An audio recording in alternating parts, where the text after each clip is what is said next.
Merhaba, my friends. I hope you had a good Sheker Bayram and got lots of nice presents. In this video, I talk about linking words. Those are words you can use to put two sentences together. You can find this topic in your Green Line 2 books at page 157. Und ein kleiner Disclaimer: Weil das Thema etwas komplexer ist, werde ich in diesem Video zwischen Deutsch und Englisch wechseln. Bleibt beim Englischen dran, beißt euch durch und verlasst euch aber darauf, dass ich die wichtigsten Stellen auf Deutsch erkläre. The contents of this video are, first, of course, an introduction. Then I'll quickly explain what Konjunktionen are in German, because you already know them. That makes it easier. I show you all the linking words that you already know. I give you a few examples where I use the linking words in sentences. And then I explain how we can start sentences with a linking word. In the end, there will of course be a quick summary. Introduction. Let's think back to your first lessons in English. Grade 5. What did you do then? The teacher probably said a few words or sentences, and then you had to repeat those sentences. For example, "Hello, my name is Mr. White." Now you. And then you said, "Hello, my name is Nevra," or whatever your name is. A few weeks later, you knew a lot of words and you used them to make simple sentences. For example, "My name is Nevra. I like cats. I play football. My favorite color is orange." This is already very good. At this point, you could move to England and survive. You are able to make new friends, and when you're hungry, you know how to buy food. Very important. Today, you are at the end of the 6th grade.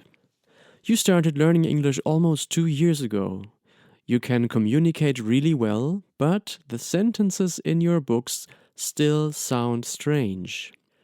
That's because so far you have only learned to make main clauses.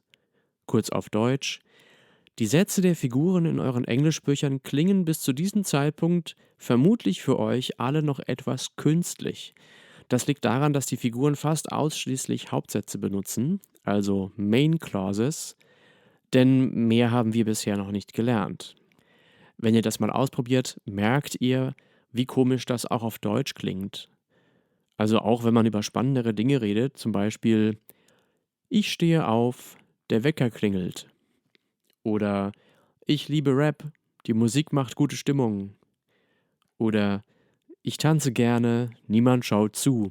Das ist sehr reduziert, vereinfacht auf das Wesentliche und die Zusammenhänge zwischen den Sätzen werden dadurch ja schon mal gar nicht klar. Hierfür brauchen wir eine Wortart, die ihr alle schon tausendfach benutzt habt, vielleicht aber vom Begriff her noch nicht kennt. Wir brauchen Konjunktionen. Konjunktionen sind Wörter, die Sätze miteinander verbinden. Die Sätze von eben könnte man zum Beispiel wie folgt umschreiben: Ich stehe auf, wenn der Wecker klingelt. Oder ich liebe Rap, weil die Musik gute Stimmung macht. Oder auch: Ich tanze gerne, als ob niemand zuschaut. Zack, und schon klingen die Sätze normaler, zumindest klingen sie eher so, wie man auch sprechen würde. Der Satz, der auf die Konjunktion folgt, hat sich dabei in einen Nebensatz verwandelt. Aus dem Deutschunterricht wisst ihr vermutlich, dass Nebensätze im Deutschen eine andere Wortstellung haben.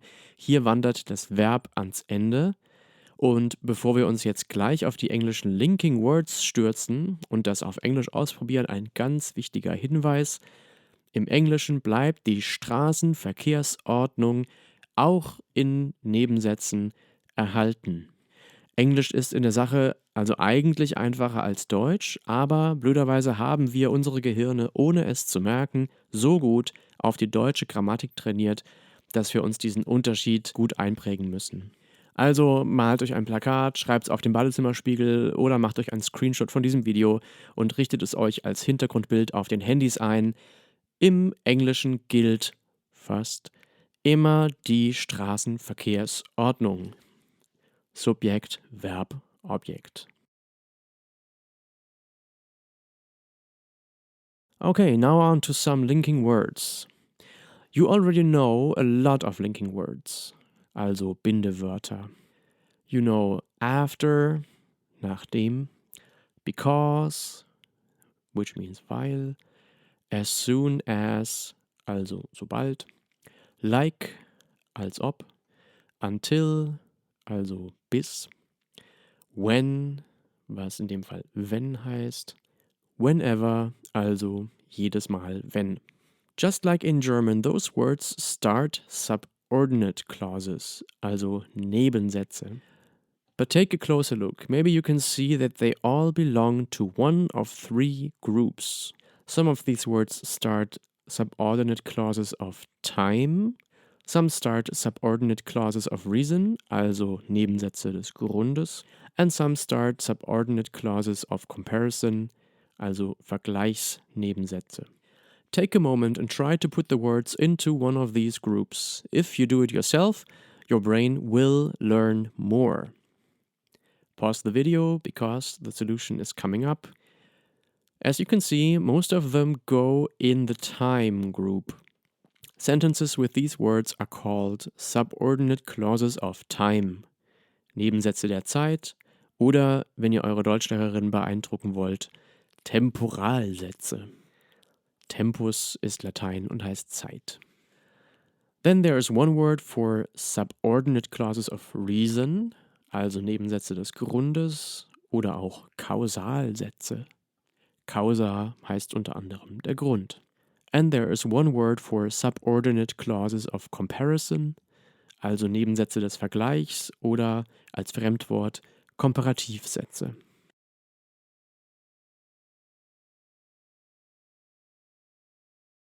Our brain loves examples, so let's use the words in some sentences.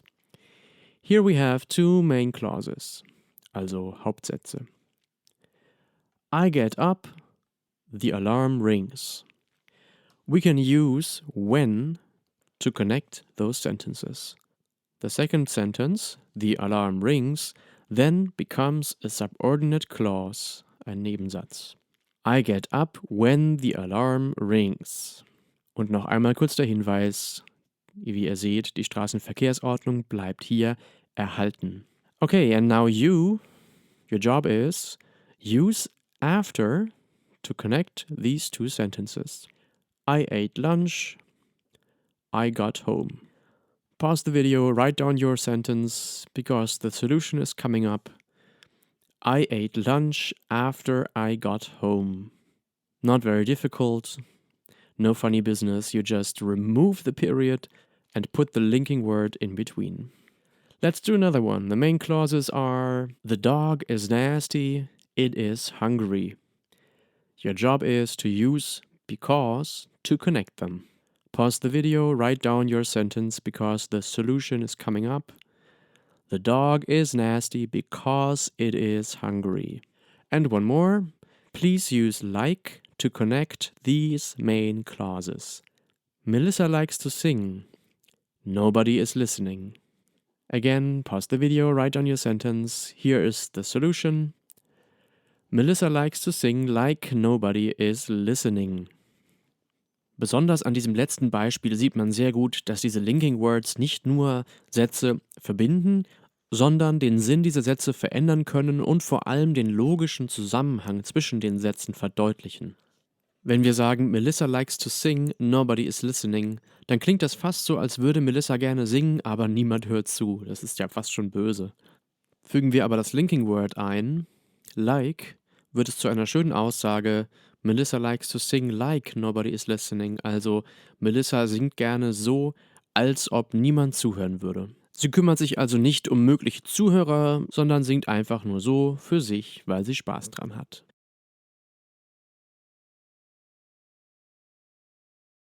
Okay, now you should know how to use those words to connect two main clauses. Now there's only one more thing you need to know. You can also start a sentence with a linking word. My students can turn to their books at page 157. It's grammar number 9 in there. There you can find some examples with a linking word at the beginning of the sentences. This is also possible, just like in German. Wenn der Wecker klingelt, stehe ich auf. Hier haben wir die Konjunktion am Anfang des ganzen Satzes. Der Satz startet also mit einem Nebensatz, dann kommt ein Komma und der Hauptsatz folgt. It's the same in English. When the alarm rings, I get up. The good thing is we still use the Straßenverkehrsordnung in this case. We don't have to change any of the words around. The new thing we have to remember, we now have to use a comma to separate the sentences. Wenn das linking word in der Mitte steht zwischen den beiden Sätzen, dann zeigt das linking word ja schon die Trennung zwischen den beiden Sätzen an. Also I get up when the alarm rings. Da brauchen wir kein Komma im Englischen. Wenn wir es aber umdrehen, dann ist dieses linking word ja nicht mehr in der Mitte und die Trennung der beiden Sätze müssen wir nochmal verdeutlichen, indem wir ein Komma setzen. And that's all about linking words. It's important that you get used to those words, of course. After you use them in a few sentences, they're going to feel normal to you.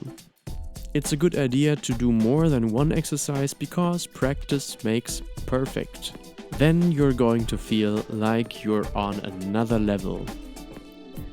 My students have a few exercises in their WPA. Sadly, I couldn't find any good exercises online, but there was one that uses at least some linking words of time. You can check out the link in the description. Okay, that was it from me for today. I hope the video helped you a little bit. If so, please like and subscribe and share it with your friends and teachers. I upload at least one video a week on this channel, and I'd be happy if those videos help as many people on this world as possible. Thank you. Stay home, stay safe, stay healthy, and goodbye. Güle güle.